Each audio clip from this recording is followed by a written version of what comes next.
안녕하십니까. 레지스탕스 정광영입니다. 북한에서 김정은이 등극한 이후로 최대의 위기에 몰리고 있습니다. 그 최대의 위기는 코로나 때문도 아니고 핵미사일 때문도 아닙니다. 하늘에 달린 겁니다. 김정은이가 걸핏하면 가정상비약품을 내려보낸다, 그런 뉴스를 내보냅니다.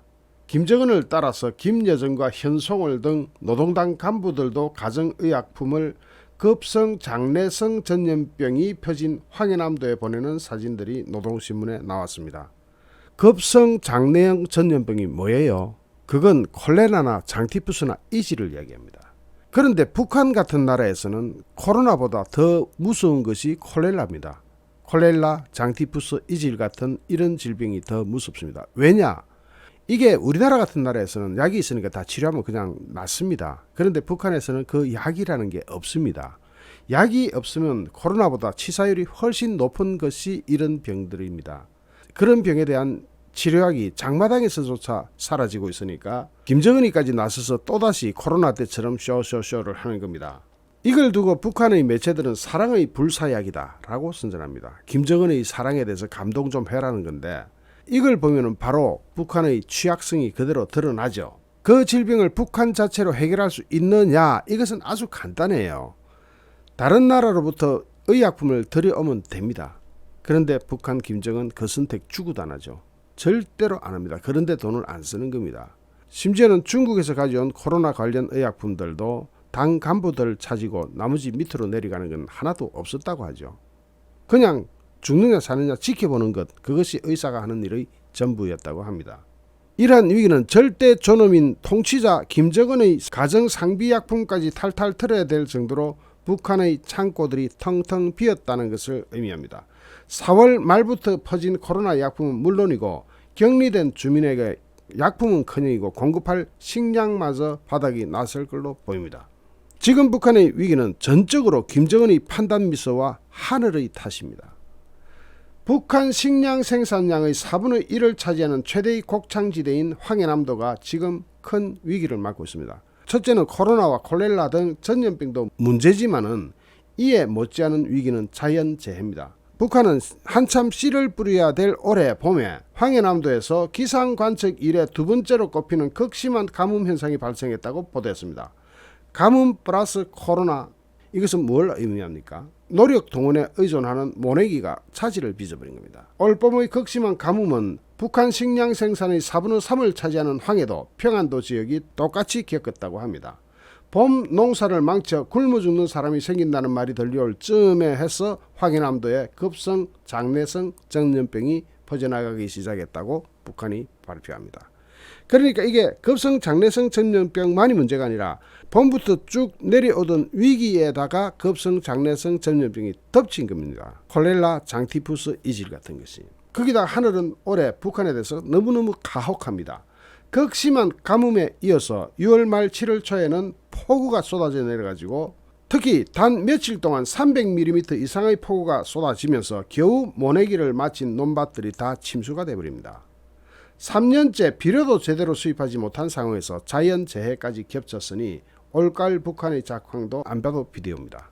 흉작이 들면 식량을 수입이라도 해야 되는데 중국이 코로나 방역을 이유로 지금 북한과 중국의 무역은 완전 차단된 상태고 예비 식량마저 다 탈탈 털어 먹었으니 이제는 굶주리는 일만 남았습니다. 거기에다가 각종 전염병까지 돌게 되면 고난의 행군은 재현되는 겁니다. 김정은 집권 이후 최악의 위기를 맞이하는 겁니다.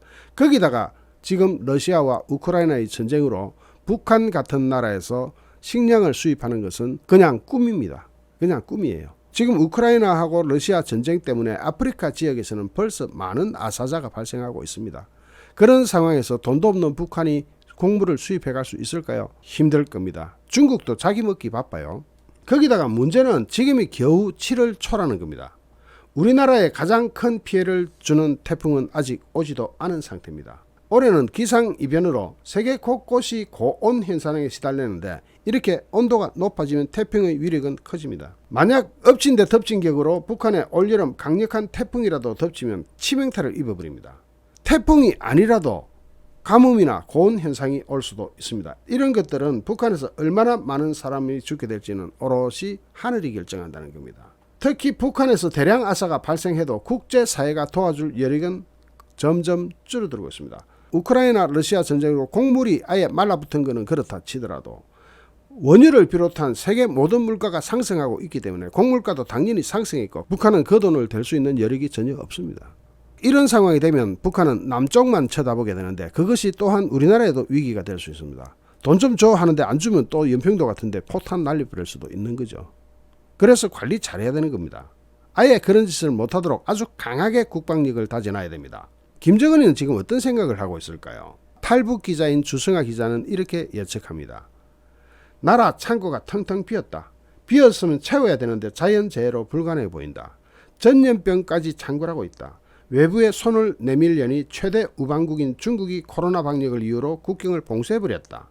러시아도 전쟁을 치르느라 제 코가 석자다. 게다가 오랜 대북 제재로 돈도 없는 데다가 세계 물가는 너무 뛰어 올라버렸다.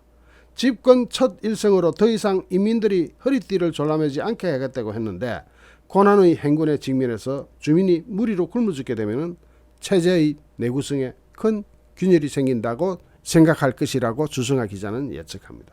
굉장히 일리가 있는 추측이죠. 더욱 허탈한 이런 위기가 김정은의 노력으로 극복될 수 없다는 겁니다. 물론 노력할 생각조차 없어 보이고요.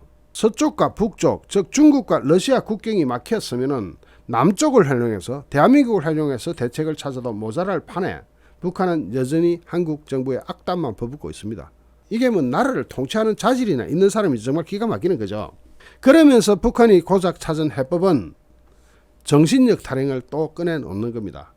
노동신문은 지난 1일 상반년 기간 우리가 건국 이래 일찍이 없었던 시련과 난간을 겪었다고 하지만 하반년에 들어선 지금 형편은 더욱더 어렵다. 상반기보다 하반기가 더 어려울 거라는 이야기죠. 최우선 중시해야 될 사업은 대중의 정신력을 총폭발시키기 위한 사상사업이라고 합니다. 사상사업으로 굶주림을 해결해 보겠다. 사상이 위장으로 돌아가서 소화가 됩니까? 이런 정말 정신 나간 짓들을 하고 있습니다. 사실상 이런 정신력의 한계는 북한 사람들이 세상에서 제일 잘 안다고 합니다. 영양실조 환자가 정신력을 총폭발하면 죽는 날이 더 빨라질 뿐이라고 합니다.